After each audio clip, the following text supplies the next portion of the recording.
Kita bawakan pengalaman dua orang yang telah mengharumkan nama RTM secara langsung, dan kita juga akan cuba mendapatkan Wan Afzam, pengarah drama penyambung, secara dalam talian sebentar lagi. Laporan khas yang memenangi anugerah skrin semalam, Kondosom Guhod, yang dihasilkan oleh Farizi Morining dan juga Dasni Daud. Kita akan berbicara dengan mereka sebentar. Sekejap lagi kita saksikan dulu sedikit klip tentang laporan tersebut di skrin sekarang. Hasil pertanian di kampung ini, terutamanya beras, ketika era Perang Dunia Kedua lebih 50 tahun yang lampau. Itulah nenek Kondosom Guhod. Dia bukan siapa-siapa, bukan juga pemimpin agung.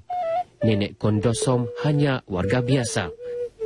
Namun dia punya pengalaman paling mahal, terpaksa bertarung nyawa serta hidup dalam ketakutan semasa era kekejaman Jepun sekitar 1948. Para dia giling ngap ya bagaimana persumadani dia pun ngap gini tangkap. Satu cerita yang cukup menarik yang mungkin sukar untuk didapatkan bahannya, kerana memang terpaksa mereka mencari jauh untuk mendapatkan bahan-bahan ini. Jadi kita bertanya tentang pengalaman menghasilkan siri ataupun pautan berita yang ringkas tetapi berjaya mencuri tumpuan pelbagai pihak. Farizi, silakan. Pengalaman anda. Pertama sekali, semasa saya menghadiri satu majlis ulang tahun Hari Malaysia, di mana Datuk Jainab, Menteri Pembangunan Masyarakat dan Haluan Pengguna Sabah, merupakan VIP yang hadir, dan semua wartawan fokus pada majlis itulah. Dan dalam kesibukan ramai orang tu, saya melihat muncul seorang nenek dengan berkaki ayam, dengan dia ada satu alat untuk mengangkat, dia panggil wakil, dipenuhi dengan pelbagai jenis buah-buahan seperti cempedak, betik, nanak, nenas, pisang. Dan apabila saya tengok nenek itu, fokus saya lari sikit. Saya fokus pada nenek itu. And then bila saya bertanya nenek itu, dia datang, adakah dia datang bersempena dengan hari kemerdekaan, hari Malaysia itu, ataupun ada mungkin tujuan lain.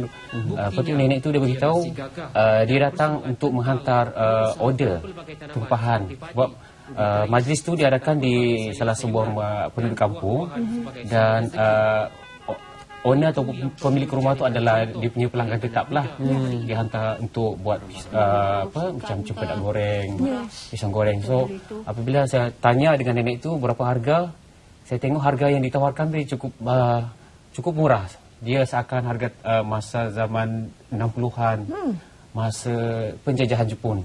And then bila saya bercerita nenek itu, bila dia dah mula bercerita tentang masa penjajahan di mana orang kampung dibunuh dengan kejam.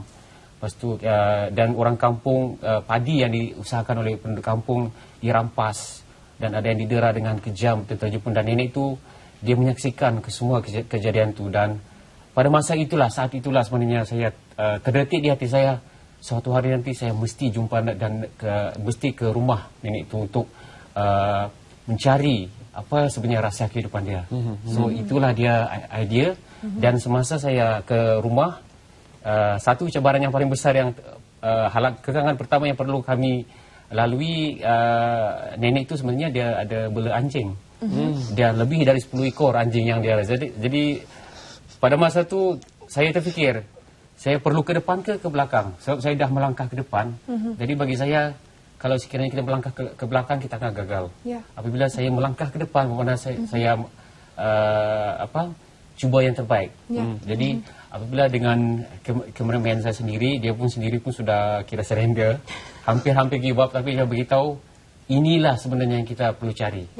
Ini adalah cabaran sebagai wartawan, ini adalah pengalaman paling berharga yang mungkin kita tidak akan rasai pada masa akan datang. Dan berkemungkinan juga ini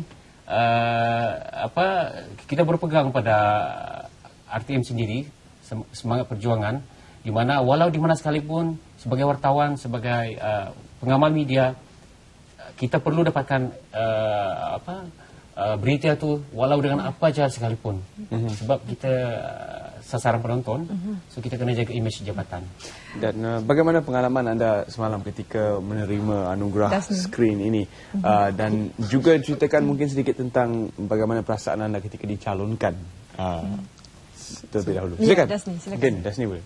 Macam mana perasaan bila diumumkan nama semalam? Perasaan bila disebut calon-calonnya, So kami pun berdebar-debar. Memang macam tiada harapan tu kurang sebab tengok laporan daripada TV-TV lain ada terbaik. Tapi mungkin itu rezeki kami. Syukur Alhamdulillah kepada Allah kena diberikan rezeki semalam. Terima kasih banyak. Dan Farizi sendiri? Dan saya sebenarnya memang saya nak buat laporan khas tu bagi saya paling penting ini realiti kehidupan. Saya tidak terfikir untuk anugerah ataupun untuk diiktiraf sesuatu ataupun diberi sesuatu. Bagi saya kita adalah mata dan telinga kerajaan. So kita melihat apa sebenarnya di lapangan, apa realiti kehidupan khususnya masyarakat pedalaman di Sabah. So sebenarnya semangat Jong tu perlu diterapkan kepada pengamal media, wartawan untuk tidak ada istilah tidak boleh sampai. Itu juga barangkali prinsip yang dipegang oleh saudara Wan Afzam yang merupakan pengarah drama Penyabong yang juga memenangi anugerah semalam. Assalamualaikum, selamat pagi. Assalamualaikum. Pertama sekali tahniah ya, dan bagaimana suasananya selepas menerima anugerah semalam? Sebelum tu saya nak ucapkan tahniahlah kepada 4 peserta yang masuk calon. Walaupun dalam 4 kategori kita menang 2 kategori untuk kamera terbaik dan pelakon pembantu lelaki terbaik. Alhamdulillah, saya sangat bersyukur. Alhamdulillah. Apa yang Wan Afzam lihat pada drama Penyabong ini yang menjadi penarik kepada pencalonan drama Penyabong dalam 4 kategori?